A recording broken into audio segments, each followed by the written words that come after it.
Bom dia, boa tarde, boa noite.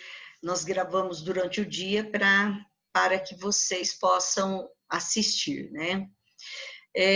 Eu estou percebendo o quanto vocês não assistem a minha aula durante a noite, né? E preocupada com isso, eu vou gravar algumas aulas para que vocês possam ter o conhecimento em si, tá? Então, nosso conteúdo de hoje será sobre o movimento de rotação e o movimento de translação, que são os movimentos da Terra, certo? Esses movimentos é importante você entender, porque ele vai nos orientar sobre a energia que nós recebemos, né, do Sol, a incidência desses raios solares, e também, né, nós vamos perceber as vegetações, certo? Que determinam, que nascem em determinados lugares. Dentro de ciências, vocês devem ter estudado já os períodos em que as folhas caem, né? A importância dessas folhas caírem, que ela serve de humus para o solo. Então, você tem que entender todo esse contexto para que possa ensinar depois dentro dos textos de ciências, ok? Então, a primeira coisa que nós vamos ver, que toda vez que você for ensinar os movimentos da Terra, você tem que se apoiar num vídeo. Não tem como você não se apoiar no vídeo. Desculpem, tá? Normal, né? Vou tossir. Eu vou compartilhar com vocês um vídeo e ele fala sobre o movimento da Terra. Então, quando a gente fala do movimento de rotação, nós temos que entender que esse movimento de rotação ele é tão importante para a vida na Terra, certo? Aliás, todos os movimentos que a Terra faz, que não é um movimento parado, né? A Terra não é parada, né? Ela vive em constante movimento, mas os dois movimentos que nós mais trabalhamos é o movimento de rotação e translação. E tudo isso acontece graças ao eixo de rotação da Terra, certo? Então, a Terra é inclinada, ok? Essa inclinação é que faz ela ter as estações do ano. Então, quando a gente fala que as estações do ano acontece somente por causa do movimento de translação, nós estamos enganados. Então, é o movimento de translação e a inclinação da Terra. Então, se a Terra não inclinasse, né? E também a importância, por exemplo, dos trópicos e do círculo polar. Então, nesse vídeo que vocês vão assistir, vocês vão ter condições de observar, eu gostaria que vocês anotassem até, e guardassem este vídeo, caso vocês tenham aula, né, ou estágio, alguma coisa, vocês podem se utilizar dele, certo? A necessidade. Não tem como explicar movimento de rotação e translação sem mostrar um vídeo, a não ser que você tenha todo o material para trabalhar com os alunos, certo? Você precisa de um globo, você precisa do sol, você precisa de um instrumento para mostrar. Vocês podem usar até mesmo os alunos como planeta, vocês podem usar o sol, fazer um sol, construir um sol e colocar um aluno no meio. Lembrando que o sol faz um movimento de rotação, certo? Mas ele não se desloca do local como a Terra, ok? Ele faz um movimento muito lento, bem lento mesmo, certo? E esse movimento que ele faz é devido às explosões, aquilo que tem no próprio Sol, né? Que o Sol é formado por gás hélio, por hidrogênio, por vários elementos químicos, certo? Então, vamos iniciar assistindo esse vídeo. Conforme for necessitando, eu vou compartilhando com vocês e vou explicando da minha forma. Mas a pessoa que explica este vídeo, ele explica muito bem, tá? A rotação da Terra em torno do próprio eixo se combina com o movimento de translação em torno do Sol, descrevendo uma elipse, que é quase uma circunferência no período de um ano. Em 24 horas, a Terra completa o movimento de rotação ao redor do próprio eixo, que é inclinado em relação ao plano da elipse, formando em qualquer dia do ano um ângulo de aproximadamente 23 graus e 27 minutos, com a direção perpendicular ao plano.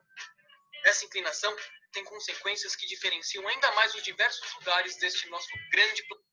Muito bem. Quando ele mostra esse eixo de rotação da Terra, esses 23 minutos, 27 segundos, são os trópicos, certo? Cada trópico tem de diferença da linha do Equador 23 graus, 27 minutos e 30 segundos. Então, a bolinha que vocês estão vendo são os graus. Esse grau não é de temperatura, porque a criança pergunta, tá? Não é grau de temperatura, é grau em relação à medida de ângulo, tá? 27 minutos, né, que é um pontinho só, e 30 segundos, certo? Ali ele colocou 27 segundos, né, porque eles fazem mais ou menos uma média para que não... para dizer a diferença de um do outro. Mas essa medida que vocês estão vendo aqui do eixo, ó, esse 23 graus é isso aqui, ó, certo? Aí nós vamos ter outro aqui, ó. Aí nós vamos ter outro aqui. Então, essas medidas são matematicamente fazendo, tá? Não é uma medida feita aleatoriamente, ok? Planeta azul. Veja só, as estações do ano ocorrem em épocas diferentes no hemisfério norte e no hemisfério sul. A inclinação do eixo de rotação da Terra, juntamente com o movimento realizado em volta do Sol, faz com que em cada localidade a incidência dos raios solares varie ao longo do ano. O hemisfério sul recebe a maior quantidade de luz solar quando a Terra está nesta posição. Isto ocorre em torno de 21 de dezembro e marca o início do verão. Em oposição, neste mesmo momento, no hemisfério norte, temos a menor quantidade de luz e o início do inverno. Quando a Terra está na posição oposta, é o hemisfério norte que recebe a maior quantidade de luz. Temos, então, o início do verão no hemisfério norte e o início do inverno no hemisfério sul. Isso acontece aproximadamente no dia 21 de junho. O início do outono e o início... Só um pouquinho, vou parar um pouquinho só.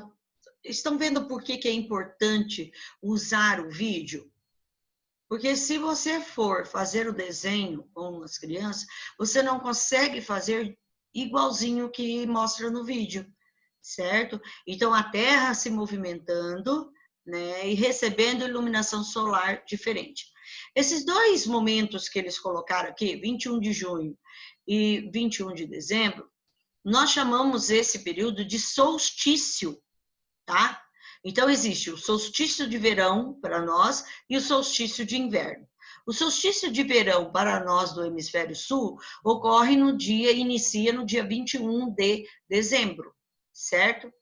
E no inverno, no dia 21 de junho. Então, nesse período aqui que vocês estão vendo, ó, ele ocorre, nesse período aqui, ocorre afélio, né?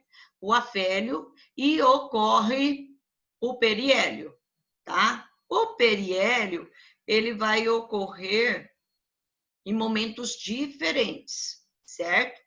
Se é inverno para nós, neste momento, então nós vamos estar no afélio, porque a Terra está mais afastada devido à sua inclinação do eixo, certo?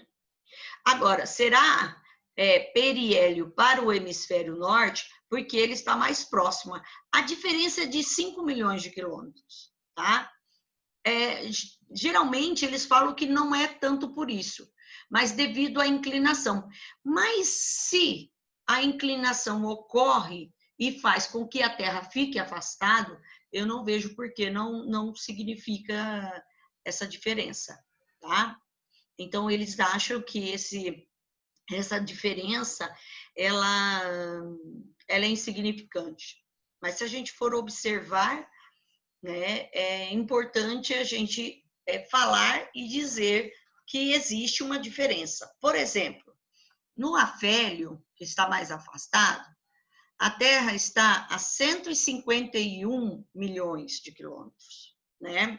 Isso aproximadamente, tá bom? Aqui, ela vai estar mais ou menos aqui 151, 900, quase 152, por isso que eles colocam 152, tá? Aqui é o periélio, mais perto, periélio, perto do Sol, tá? Olha, aqui ela vai estar a 147 milhões, ok? Então, lógico que há uma diferença de 5, né? Mas esta inclinação é que faz com que ela receba essa iluminação solar diferente. Aqui, a mesma coisa. Nós vamos ter o afélio aqui, né? E o periélio aqui, certo? Eu, geralmente, quando vou dar esse conteúdo, e a professora Ana Paula também, nós fazemos as crianças desenharem, porque ao desenhar, né, e ao escrever, ela assimila, certo? Ela não fica só com a informação. Então, a criança, ela precisa usar, como eu disse em didática, ela precisa usar todos os sentidos. A visão, a audição, né, e o tato, que é a escrita. Porque quando ele escreve, ele grava, certo? Não que ele precisa decorar, não é isso. É que quando ele olhar o desenho, ele entenda ele. É igual o mapa, né? Não precisa desenhar o mapa em si, mas ele precisa ter um mapa mental para que ele possa identificar em qualquer das questões que ele for fazer, certo? Então, nesse momento aqui, é importante que a criança entenda isso. Da primavera correspondem a outros 2 momentos do movimento de translação. Olha, vocês estão vendo. Então, na primavera e no outono, nós estamos na primavera agora, certo? Então, nós estamos na primavera, nós estamos nesse momento aqui, ó. Certo? Então, você está vendo que os raios solares, ó, estão incidindo diretamente nos 2 hemisférios, seja no norte, seja no sul, tá? Essa aqui é a linha do Equador, tá? Então, a iluminação, como ela está sendo igual, né? A Terra está recebendo e ela está nessa inclinação de 90 graus em relação, ó, se você pegar aqui e para cá e para cá, você vai ver que vai dar um ângulo de 90 graus. Então, esse ângulo permite que a Terra receba iluminação solar ao mesmo tempo, nos 2 hemisférios. Nós chamamos esse período de equinócio, tá? O equinócio é quando a Terra recebe iluminação solar em mesma quantidade, ou seja, o dia e a noite são iguais, a duração, 12 e 12. Então, começa às 6, termina às 6 o dia. Aí, à noite, às 6 e começa às 6 e termina às 6, certo? Mas isso é num curto período de tempo, não é todo, porque a Terra, quando ela está mais ou menos aqui, ó, aliás, quando ela está mais ou menos aqui, ó, agora, nesse momento, dia 28 de setembro, tá? Então, a Terra, ela já vai estar em movimento e ela está dessa forma aqui. Mas quando ela estiver aqui, ó, estão vendo? Ela está caminhando para o verão. E conforme ela vai fazendo o movimento aspiral, o movimento de rotação, que é junto com translação, né? Ela vai mudando a sua posição até ela chegar aqui. Então, ela não vai mudar esse movimento somente aqui no dia 21 de dezembro. Ela já vai fazendo a sua inclinação durante esse percurso aqui, ó. Tá? Quando a Terra está em cada uma dessas duas posições, em que o hemisfério sul e o hemisfério norte ficam igualmente iluminados. O outono e a primavera também ocorrem de forma alternada nos hemisférios norte e sul, nos meses de março e setembro. A gente pode considerar que Pessoal, eu tenho que interromper porque a aula não vai depois, tá? Então, eu vou interromper e voltar uma outra aula para que vocês possam terminar de assistir, certo? Então, eu vou ter que fazer essa aula em 2 vezes, em 2 etapas, tá? Porque ela não sobe para o YouTube depois, ok? Então, eu vou encerrar essa aula e vou iniciar outra. E vocês vão poder assistir e aprender, mesmo à noite, que eu vou também dar essa aula, mas eu prefiro gravá-la separada, porque quando nós estamos em aula ao vivo, eu gravo e passo, às vezes, dos 21 minutos, dos 20 minutos, 15 minutos. E eu não consigo enviar para o YouTube, tá?